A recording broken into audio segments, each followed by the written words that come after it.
کہ جب حضرت عثمان غنی کو خطرہ ہوا تو مولا علی شیر خدا نے امام حسن اور حسین کو تلواریں پکڑائیں اور فرمایا دروازے کے آگے کھڑے ہو جاؤ، کوئی بدبخت تمہارے خالو عثمان غنی کے دروازے تک جانے نہ پائے۔ اور اس دروازے سے پھر گیا بھی کوئی نہیں، اس لیے کہ وہاں حسنین کریمین کا پیرا تھا۔ جو گیا بے ایمان تو پیچھے سے چڑھ کر کے گیا۔ حضرت عثمان غنی لاکھوں مربع میل کا حکمران، جہاں جس کے پاس چند ووٹ ہوں وہ دندناتا پھرتا ہے، جس کے پاس 4 باڈی گارڈ ہوں اس کی بات وہ کرتا ہے تو ہوا میں۔ حضرت عثمان غنی کے پاس ہزاروں کی فوج ہے، چند 100 لوگوں نے آپ کے گھر کو گھیر لیا، شہید کرنا چاہتے ہیں۔ جناب عثمان غنی رضی اللہ تعالیٰ عنہ کے پاس حضرت علی رضی اللہ تعالیٰ عنہ، کئی اور لوگ گئے۔ کہا عثمان 3 باتیں ہیں، یا تو ہمیں اجازت دو، یا تو تم تھوڑی دیر کے لیے خلافت چھوڑ دو، حکومت چھوڑ دو، چند دنوں کے لیے کسی اور کو امیر بناؤ۔ جناب عثمان کہنے لگے مجھے تو حکومتوں سے دلچسپی نہیں، لیکن میں چھوڑ نہیں سکتا، اس لیے کہ میرے مصطفیٰ کریم علیہ السلام نے مجھے فرمایا تھا عثمان اللہ تجھے قمیض پہنائے گا، لوگ اتارنا چاہیں گے پر تم اتارنا نہ۔ فرمایا میں سمجھ گیا ہوں، اس سے مراد یہی ہے، میں نہیں چھوڑتا۔ کہا عثمان پھر اس طرح کریں، ہمیں اجازت دیں، یہ چند 100 لوگ ہیں، ہماری تلواریں چند منٹ میں فیصلہ کر دیں گی۔ جناب عثمان غنی فرمانے لگے میں نبی پاک کا شہر اپنی وجہ سے خون میں رنگ دوں، میری وجہ سے؟ نبی پاک علیہ السلام نے فرمایا تھا ایک مینڈا ہوگا، بکرا، جس کی وجہ سے میرے مدینے کی گلیوں میں خون بہے گا، میں وہ بکرا نہیں بننا چاہتا۔ فرمایا میں نہیں چاہتا میری وجہ سے خون بہے اور حضور کے مدینے میں بدامنی ہو۔ عثمان کی جان جاتی ہے تو جائے، پر نبی پاک کے مدینے میں شور نہیں ہونا چاہیے۔ اے پائے نظر ہوش میں آ، یہ کوہ نبی ہے، آنکھوں سے بھی چلنا یہاں بے ادبی ہے۔ تو کہا عثمان پھر اس طرح کرو، کچھ دنوں کے لیے مکے چلے جاؤ۔ میری بات کی سمجھ آ رہی؟ کچھ دنوں کے لیے مکے چلے جاؤ۔ تو جناب عثمان نے داڑھی پکڑ لی، کہنے لگے دیکھ رہے ہو ساری سفید ہو گئی ہے، میں نبی پاک کا شہر چھوڑ کے نہیں جانا چاہتا، میں رسول اللہ کے مدینے میں مرنا چاہتا ہوں، میں نہیں چھوڑوں گا حضور کا شہر۔ یہ انداز ہے جناب عثمان غنی۔ بڑا ستایا گیا حضرت عثمان غنی کو، پراپوگنڈے کیے گئے، آپ کے خلاف مہم چلی، عبداللہ ابن سبا نے بڑی مہم جوئی کی آپ کے خلاف، یہودیوں نے مسلمانوں کا روپ دھار کر بڑا آپ کو ستایا، تکلیفیں دی۔ جی آپ اپنے رشتہ داروں کو بڑا دیتے ہیں، فرمایا کرتے تھے جیب سے دیتا ہوں، مال خزانہ سے نہیں دیتا۔ حضرت عثمان غنی رضی اللہ تعالیٰ عنہ کو بڑا ستایا گیا۔ یہ وہ واحد ہستی ہے حضرت عثمان غنی، انہوں نے شہادت قبول کر لی لیکن تلوار نہیں چلنے دی، لوگوں کو ایک دوسرے کے گلے نہیں کاٹنے دی۔ وہ شخصیت ہے حضرت عثمان غنی کی، لیکن بڑا ستایا گیا، بڑا پراپوگنڈا۔ مجھے بتائیے اس کے بارے میں اللہ قرآن کی آیتیں نازل کر دے، اور جس کے بارے میں مصطفیٰ کریم ایک بار نہیں تین بار جنت کی بشارت عطا کر دے، کوئی بندہ ہمیں تاریخ بتائے، حوالے دے، کہانیاں سنائے، تو ہم اس کی کہانیاں دیکھیں گے یا نبی پاک کا فرمان دیکھیں گے؟ بولیں، جا کے بولیں، جا کے۔ کسی کہانی پر کبھی بھی کان، بس ایک حدیث میں نے بڑی دفعہ سنائی ہے، پھر سناتا ہوں، ترمذی میں ہے، نبی پاک جنازگاہ تک گئے جنازہ پڑھنے، یا رسول اللہ فلاں آدمی انتقال کر گیا، جنازگاہ تک تشریف لے گئے جنازہ پڑھانے، لیکن جنازگاہ تک پہنچ کر محبوب نے فرمایا اس کا جنازہ نہیں پڑھانا۔ یا رسول اللہ کیوں؟ فرمایا اس لیے کہ یہ عثمان غنی سے بغض رکھتا تھا۔ نبی پاک سید عالم صلی اللہ تعالی علیہ وآلہ وسلم نے خود اپنی زبان مبارکہ سے، ترمذی شریف میں حدیث موجود ہے کہ نبی پاک صلی اللہ علیہ وسلم احد پر گئے تو احد کانپنے لگا، تو حضور نے فرمایا احد ٹھہر جا، تیرے اوپر ایک نبی، ایک صدیق اور 2 شہید موجود ہیں۔ تو وہ 2 شہید کون تھے؟ ایک حضرت عمر فاروق، ایک حضرت عثمان غنی رضی اللہ تعالی۔ خود حضور نے فرمایا حضرت عثمان غنی کی جو نانی ہے نا، یہ نبی پاک کی سگی پھوپھی ہیں۔ حضرت عثمان غنی رضی اللہ تعالیٰ عنہ کی جو نانی ہیں وہ حضور کی سگی پھوپھی ہیں۔ یہ 4تھی 5ویں نسل میں جا کے اللہ کے رسول صلی اللہ علیہ وسلم کا خاندان ہی بنتا ہے۔ اللہ کے محبوب علیہ السلام کی 4 بیٹیاں تھیں، اور چاروں کی چاروں حضرت خدیجۃ الکبریٰ رضی اللہ تعالیٰ عنہ کے بطن سے پیدا ہوئی تھی۔ 4 بیٹیاں۔ حضور صلی اللہ علیہ وسلم نے پہلے اپنی بیٹی حضرت رقیہ کا نکاح حضرت عثمان غنی رضی اللہ تعالیٰ عنہ کے ساتھ فرمایا، ان کا انتقال ہو گیا تو محبوب نے دوسری صاحبزادی جناب ام کلثوم رضی اللہ تعالیٰ عنہ کا نکاح حضرت عثمان غنی کے ساتھ فرما دیا۔ دو شہزادیاں، دو بیٹیاں، یہ جو کہا جاتا ہے نا عثمان ذو النورین، عثمان ذو النورین کا مطلب ہے دو نوروں والا۔ دو کچھ بادشاہ قسم کے لوگ ہیں، بیٹیوں کو نور مانتے ہیں، باپ کو نہیں مانتے۔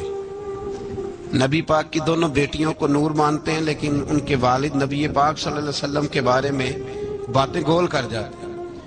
دو بیٹیاں نکاح میں آئیں تو کیا لقب ہوا؟ عثمان۔ اور مزے کی بات یہ ہے کہ حضرت عثمان کو ذو النورین مولا علی شیر خدا کہا کرتے تھے، حضرت علی کہا کرتے تھے عثمان تو ذو النورین ہے، دو نوروں والا۔ بریلی کے امام فرمانے لگے تیری نسل پاک میں ہے بچہ بچہ نور کا، تو ہے نے نور تیرا سب گھرانہ نور کا۔ اور کہنے لگے نور کی سرکار سے پایا دو شالہ نور کا، نور کی سرکار سے پایا دو شالہ نور کا، ہو مبارک تجھ کو ذو النورین جوڑا نور کا۔ مبارک دے رہے ہیں دوسری شادی پر، کہتے ہیں ہو مبارک تجھ کو ذو النورین جوڑا نور کا۔ تو حضرت عثمان غنی رضی اللہ تعالیٰ عنہ چوتھے پانچویں مسلمان ہیں۔ حضرت ابو بکر صدیق رضی اللہ تعالیٰ عنہ تاجر تھے، تاجروں سے ان کی دوستی تھی۔ حضرت عثمان غنی بھی تاجر تھے، تو جناب سیدنا ابو بکر صدیق نے انہیں تبلیغ کی تو وہ مسلمان ہو گئے۔ جب کلمہ پڑھا تو چچا نے باندھ دیا گھر کے اندر، کئی دن باندھے رکھا، کہنے لگا دین چھوڑنا پڑے گا۔ تو آپ نے فرمایا وہ تو جگہ ہی ایسی ہے جو ایک دفعہ گیا ہے دوبارہ چھوڑ سکتا ہی نہیں، ہو ہی نہیں سکتا۔ حضرت عثمان غنی سابقون الاولون میں سے ہیں، ابتدائی لوگوں میں سے۔ ان کی زندگی کے بڑے حسین واقعات ہیں، آپ جانتے ہیں۔ میں دو تین باتیں صرف ان کی حوالے سے عرض کروں گا۔ ہر آدمی میں ہر صلاحیت ہوتی ہے، لیکن کچھ چیزوں کا غلبہ ہوتا ہے، کچھ چیزوں کا غلبہ ہوتا ہے۔ حضرت عثمان غنی میں دو تین چیزوں کا بڑا غلبہ تھا۔ سخی تھے تو دریا سے بھی زیادہ سخاوت فرماتے تھے۔ مالاں والے سخی نہیں ہوندے تے سخیاں کل مال نہیں ہوندا، ایتھے اوتھے دوویں جہانی سخی کنگال نہیں ہوندا۔ حضرت عثمان غنی رضی اللہ تعالیٰ عنہ بہت بڑے سخی تھے، اتنے بڑے تھے کہ غنی کہہ دیا اللہ کے رسول نے۔ عثمان غنی تھے، ہر وقت ہی سخاوت، ہر وقت ہی سخاوت۔ اللہ کے رسول صلی اللہ تعالیٰ علیہ وسلم نماز پڑھ کے نکلے، جنت البقیع والی جگہ حضور کو پسند آ گئی۔ فرمایا کچھ صحابہ آتے ہیں یہاں تو انہیں سواریاں کھڑی کرنے کا مسئلہ ہے۔ آج کل نہیں مسئلہ ہوتا پارکنگ کا، اس زمانے میں اونٹ گھوڑے باندھنے کے لیے حویلی چاہیے تھی۔ تو حضور علیہ السلام آ کے بیٹھے تو فرمایا جگہ بڑی اچھی ہے، کبھی مل جائے نا تو صحابہ کو سواریاں باندھنے کے لیے اچھی رہے گی۔ عثمان پیچھے بیٹھے تھے، وہیں سے گردن جھکائی اور پیچھے سے نکل گئے۔ حضور نے فرمایا ادھر آؤ، کہاں جا رہے ہو؟ کہا یا رسول اللہ جو جگہ آپ نے کہی ہے میں دیکھنے جا رہا ہوں۔ تو حضرت عثمان غنی دیکھنے گئے، جب واپس پلٹے تو میرے کریم نے فرمایا عثمان دیکھ آئے ہو، دیکھ آئے ہو، دیکھ آئے ہو؟ عرض کی محبوبہ دیکھنی کیا تھی، تجھے پسند آئی تھی، میں خرید آیا ہوں، خرید آیا ہوں۔ دیکھنا آنا جانا یہ تو وہاں ہوتا ہے جہاں سودے بازی ہو۔ رنگے چمن پسند نہ پھولوں کی بو پسند، ہم کو ہے وہ پسند جسے آئے تو پسند۔ بات ختم ہو گئی، آپ کو پسند آئی تھی میں نے خرید لی۔ میرے رسول پاک صلی اللہ علیہ وسلم کے ساتھ پتہ نہیں لوگ کہاں بیٹھ کے دین پڑھتے ہیں، اختلاف ثابت کرتے ہیں۔ جو جگہ مصطفیٰ کو پسند آئی عثمان نے خریدی، اس جگہ پہ سیدہ فاطمہ الزہرا کا مزار بنا ہوا ہے، اس جگہ بی بی پاک کا مزار ہے جو حضرت سیدنا عثمان غنی کی خریدی ہوئی ہے۔ اس کا مطلب ہے یہ جگہ مصطفیٰ کا بھی پسندیدہ ہے، اہل بیت کی بھی پسندیدہ ہے۔ حضرت عثمان غنی کا مزاج ہے، حضور اعلان کر رہے تھے، اس کا مطلب ہے چندے کا اعلان کرنا بھی نبی پاک کی سنت ہے، اس لیے ہم بھی کبھی کبھی یہ سنت ادا کر لیتے ہیں۔ چندے کا حضور نے اعلان کیا، جیش اسرا کے لیے بہت بڑا لشکر جانا تھا، فرمایا اٹھو بھئی حصہ ڈالو۔ حضرت عثمان نے دائیں بائیں دیکھا، کتنے بہت زیادہ سپاہیوں کے لیے بہت زیادہ سامان چاہیے، قحط کا زمانہ ہے۔ جناب عثمان اٹھے کہا یا رسول اللہ 100 فوجیوں کا خرچہ، ان کا گھوڑا بھی دوں گا، گھوڑے پر رکھنے کے لیے یا رسول اللہ صلی اللہ علیہ وسلم جو کجابہ ہوتا ہے، کاٹھی ہوتی ہے، وہ بھی میری، فوجی کی وردی بھی میری، اور جب تک واپس آئے گا تب تک سارا کھانے کا خرچہ بھی میرا۔ نبی پاک صلی اللہ علیہ وسلم مسکرائے، فرمایا عثمان اللہ تجھ سے راضی ہو۔ تھوڑی دیر کے بعد فرمایا پھر اٹھو بھائی۔ دائیں بائیں دیکھا کوئی اٹھا ہی نہیں، حضرت عثمان پھر کھڑے ہو گئے، کہا حضور 100 میرا اور شامل کر لیں۔ نبی پاک نے پھر اعلان کیا، حضرت عثمان کہتے ہیں میرے نا دل کو کچھ ہوتا تھا، پھر اٹھے، کہا حضور میرا تیسرا 100 بھی شامل کر لیں۔ فرماتے ہیں جناب عثمان غنی چوتھی دفعہ میرے مصطفیٰ نے اعلان کیا تو مجھ سے نہ ہی رہا گیا۔ میں نے کہا محبوبہ اعلان نہ کرو، آپ اشارہ کرو، عثمان کے پاس جو کچھ بھی ہے وہ محمد عربی کے قدموں کا ہی صدقہ ہے، آپ اعلان کرو، حاضر ہے، ہر شے حاضر ہے، پھونک پھونک کے دینا، دیکھ دیکھ کے دینا، یہ تو وہاں کا سودا ہوتا ہے جہاں سودے بازی ہوتی ہے، لیکن یہاں تو یا رسول اللہ جب تک بکے نہ تھے کوئی پوچھتا نہ تھا، یہ تو نے خرید کر ہمیں انمول کر دیا۔ اور مجھے وہ بات بڑی پسند ہے، میں تنہائیوں میں کتاب کھول کے پڑھتا ہوں، تنہائیوں میں پڑھتا ہوں میرے رسول پاک صلی اللہ تعالی علیہ وسلم، اور میں جب مجھے کبھی لطف لینا ہوتا ہے تو میں صاحب طبقات کی یہ روایت کھول کے بیٹھ جاتا ہوں جب اپنا مزہ لینے کو دل کرے۔ حضرت عثمان غنی شہزادے تھے، دولت مند باپ کے بیٹے تھے، رئیس اعظم تھے۔ امیروں کے بچے نازک مزاج ہوتے ہیں، موڈ کے مالک ہوتے ہیں، بہت بڑے رئیس تھے، پر عشق لگا سی کھیڈاں کھیڑ دی نو، تو پھر کھیڈاں بھول گئیاں، کجل پایا سی یار دے ویکھنے نو، پھر او دی یاد وچ روندیاں ہی ڈول گئیاں، حیدر شاہ اس گلی کدے نہ رول دی، پر ہن تے رول دی 4-5 دن کے بعد مدینے آئے، سفر پہ گئے ہوئے تھے، حضور کے پیچھے نماز پڑھی تو محبوب کے چہرے پہ ذرا نکاہت ہے، کمزوری ہے۔ حضرت بلال کو ملے، کہنے لگو بلال میں 4 دن باہر رہا ہوں، حضور کے چہرے پہ کمزوری کیوں ہے؟ جناب بلال کہنے لگے جا گھر جا کے پوچھ لے۔ کہتا میں نے دروازے پہ دستک دی، سیدہ عائشہ صدیقہ اندر سے بولی کون ہے؟ میں نے کہا اماں جی غلام ہوں عثمان، میں 4 دن کے بعد آیا ہوں تو چہرے پہ بڑی کمزوری ہے۔ فرماتے جناب عائشہ ہچکی لے کے روئی، کیا ہوا؟ تو کہنے لگی عثمان 4 دن ہو گئے کونین کے مالک نے روٹی کوئی نہیں کھائی، ایک پیالہ دودھ کا ایک کھجور۔ حضرت عثمان غنی رضی اللہ تعالیٰ کا اماں جی آپ پردے میں نہیں چلی جاتی؟ شہزادہ توڑے گئے، گھر سے اناج کی بوری کندھے پہ رکھی، ہر چیز اٹھائی، غلام کہنے لگا مجھے دے دو، 20 نوکر ہیں گھر میں۔ فرمایا نہیں یہ میری ڈیوٹی ہے، میں نہیں کرنی۔ عثمان خود گئے، رسول پاک کے گھر میں جھاڑو دیا، چولہے میں آگ جلائی۔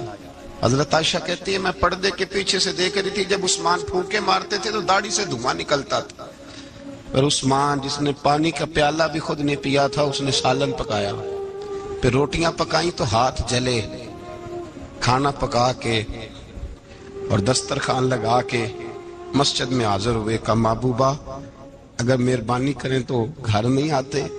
حضور تشریف لائے، اور جب پہلا لقمہ پن تندور ہٹاں دا بالن تے اسی ہاواں نال تپایا، کپ کپ مکیاں پیڑے کیتے، اتوں عشق پلیتھن لایا، تن دی ہانڈی من دا سالن، اتوں لون صبر دا پایا، غلام فریدہ میں ساری تیری، تینوں اجے یقین نہیں آیا؟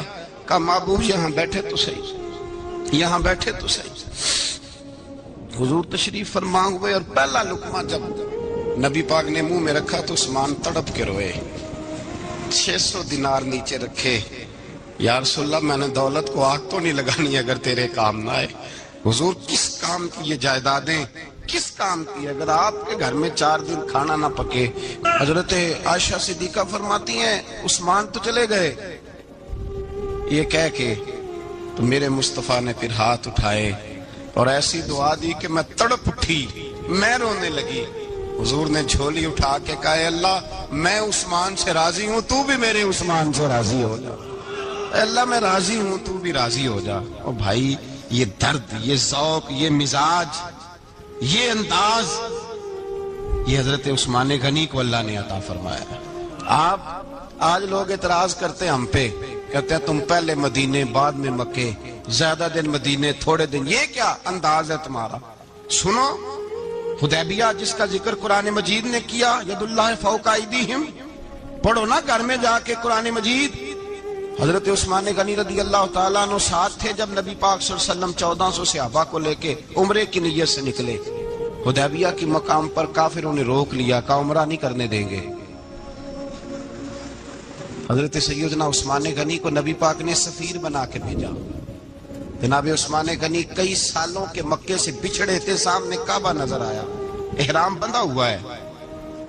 جب سفیر بن کے گئے تو ابو سفیان کہنے لگے عثمان ہم تیرے رسول کو تو ابھی عمرے کی اجازت نہیں دیتے، باقی لوگ تو نہیں آتے، وہ سامنے کعبہ ہے، وہ حجر اسود ہے، وہ سارا کچھ ہے، طواف کرنا ہے تو کر لو، استلام کرنا ہے تو کر لو، اگر تم نے کعبے کے اندر نماز پڑھنی ہے تو پڑھ لو، صفا مروہ کے پھیرے لگاؤ، تمہیں اجازت ہے.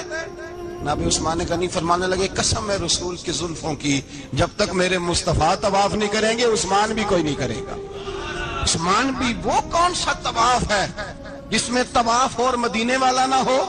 وہ کون سا عمرہ ہے جس میں عمرہ ہو اور رسول پاک نہ ہو؟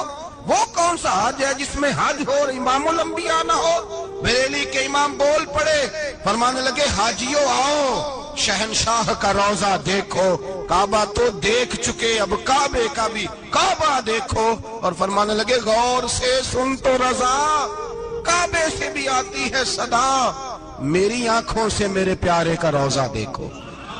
یہ ہمیں حضرت عثمان غنی نے سکھایا ہے عقیدہ، یہ عقیدہ حضرت عثمان غنی کا ہے. بات دور نکل جائے گی. محبت معیار ہوتی ہے، محبت روح ہوتی ہے، محبت اصل ہوتی ہے. حضرت عثمان غنی رضی اللہ تعالیٰ عنہ سے کسی شخص نے کہا کہ عثمان کوئی تبدیلی بھی آئی نبی پاک کے غلام بننے کے بعد؟ حضور کے غلام بننے کے بعد کوئی تبدیلی بھی آئی؟ لوگ اپنی اپنی تبدیلیاں بتاتے رہے. جناب عثمان غنی نے 2 جملے کہے، لوگ کہتے ہیں ہماری چیخیں نکل گئیں، یہ معراج حضور سے پیار کی محبت اور عشق کا یہ رنگ عثمان غنی کا. حضرت عثمان غنی کہنے لگے تم تبدیلی کی بات کرتے ہو؟ میں نے جب سے نبی پاک کے ہاتھ میں سیدھا ہاتھ دے کے بیعت کی ہے، میں نے یہ ہاتھ دوبارہ کبھی گندگی کو نہیں لگایا. اور فرمایا جب سے پہلی نظر سے جلوہ ودھوہا دیکھا ہے، میں نے اس کے بعد اپنی شرمگاہ کو بھی کبھی نہیں دیکھا، اس لیے کہ ان آنکھوں میں رسول اللہ کے جلوے رچ بس گئے. یہ معیار پیدا کیا جناب عثمان غنی نے. اور مدینہ منورہ سے جو محبت ہے نا مسلمان کی، اس کا اگر اصل رنگ دیکھنا ہو تو جناب عثمان غنی کو زندگی کو دیکھا جائے. اصل رنگ. حضرت سیدنا عثمان غنی با حیا بڑے تھے. کیا بڑے تھے؟ کچھ لوگ بے حیا ہوتے ہیں، کسی کو بھی نہیں چھوڑتے، نہ صحابہ کو، نہ اہل بیت کو، نہ کسی اور کو. عثمان با حیا بڑے تھے. کتنے؟ حضرت عائشہ صدیقہ فرماتی ہیں، مشکات میں مسلم میں موجود ہے، آپ فرماتی ہیں نبی پاک بیٹھے تھے تو حضور کی نا پنڈلی مبارک، مرد کے لیے حکم ہے ناف سے گھٹنے تک چھپا کے رکھے، پنڈلی ننگی ہو بھی جائے نا، یہ پنڈلی تو اس کی اجازت ہے شریعت میں مرد کے لیے. فرماتی ہیں اللہ کے محبوب لیٹے ہوئے تھے اور حضور کی طامت پنڈلیوں سے تھوڑی اونچی تھی، تو حضرت ابو بکر صدیق آئے تو نبی پاک نے فرمایا آ جاؤ، حضور لیٹے رہے. ماتی تھوڑی دیر گزری تو حضرت عمر فاروق آئے، حضور اجازت ہے، تو نبی پاک صلی اللہ علیہ وسلم نے فرمایا آ جاؤ. نبی پاک لیٹے رہے. چند لمحے گزرے تو عثمان غنی آ گئے. حضور آ جاؤ، فرمایا 1 منٹ. اللہ کے حبیب اٹھے، طامت مبارک کو سمیٹا، پنڈلیوں کو ڈھانپا، حضور بیٹھے، عثمان آئے، باتیں ہوئی، چلے گئے. حضرت عائشہ کہتی ہے میں پردے کے پیچھے سے دیکھ رہی تھی، میں حاضر خدمت ہوئی، کا محبوبہ سمجھ نہیں آئی. آئے ابو بکر بھی ہیں، میرے والد آئے، عمر بھی ہیں، مقام ان کا بھی بڑا ہے، پر عثمان آئے تو آپ نے کپڑا سیدھا کیا. فرمایا عائشہ میں اس سے حیا نہ کروں جس سے اللہ کے فرشتے بھی حیا کرتے ہیں. حضرت عثمان غنی رضی اللہ تعالیٰ عنہ اپنے گھر کے اندر ہوتے تو کئی کپڑے لپیٹے رہتے، کئی کپڑے جناب. میں ایک نتیجہ آپ کے سامنے رکھنا چاہتا ہوں، میری طرف دیکھیں. کئی کپڑے لپیٹے رہتے، کپڑوں کے اوپر کپڑے، شرم و حیا کے پیکر. جناب عثمان غنی غسل کرتے تو کپڑوں سمیت کرتے، فرماتے نام بھائی مجھے شرم آتی، پیکر ہے شرم و حیا. اس کا نتیجہ کیا نکلا؟ حضرت رقیہ رضی اللہ تعالیٰ عنہ کے ساتھ جناب عثمان غنی کا جب نکاح ہوا تو ابھی پردے کی آیتیں نہیں آئی تھیں. شرم و حیا کے پیکر تھے, ابھی پردے کا حکم نہیں آیا تھا.